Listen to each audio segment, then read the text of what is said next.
Don. From the great state of Illinois, Representative Miller, you're recognized for questions. Thank you, Chairman Bean, for holding this important hearing to discuss the horrific topic of child trafficking and exploitation. Recent data from the Department of Homeland Security highlights a concerning figure of at least 85,000 unaccompanied children who have gone missing after crossing the southern border, which is the consequence of the open border policies of the Biden administration. When I traveled to the border last month, Border Patrol told me that they have now lost over 100,000 children. 100,000 children are missing. The responsibility lies with President Biden, who is using our tax dollars to fly children on secret flights in the dead of night, who his own administration cannot later track down.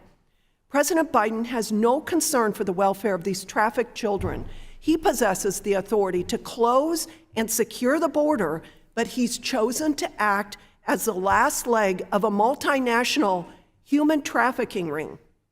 We asked Biden's Secretary of Labor, Secretary of Health and Human Services, and Secretary of Homeland Security if they knew the whereabouts of these 85,000 missing children. All three pointed the blame at each other, claiming it was not their job to keep track of these children.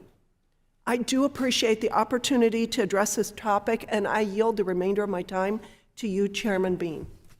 Thank you very much, Ms. Miller. I wanted just a quick follow-up question while we got the extra time. It's not just a government program, and you don't just get money from the government. You have a public-private partnership, and you partner with individuals and companies. Will you tell us how that works and how we can partner with you?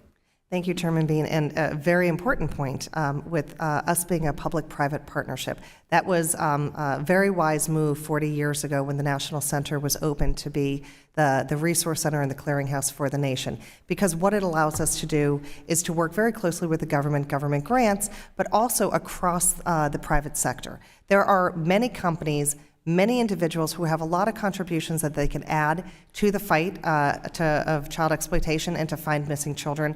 We have so many partners in very unusual disciplines who bring something to bear. We work with a company such as Old Navy, a retail company all across the country who cares very much about children. They have parents, they have grandparents, kids, aunts and uncles coming into their store. They host an annual event for safety material that we provide, co-brand, get it out into the hands. They help us meet the audiences where they are. We work with other major companies who are able to provide in-kind services. Again, all of this takes every government dollar that much further, that we are able to harness the resources of the private sector as honestly, it's a group effort. This takes everyone. It's not simply a government solution. Very good, very good. Thank you. That's important.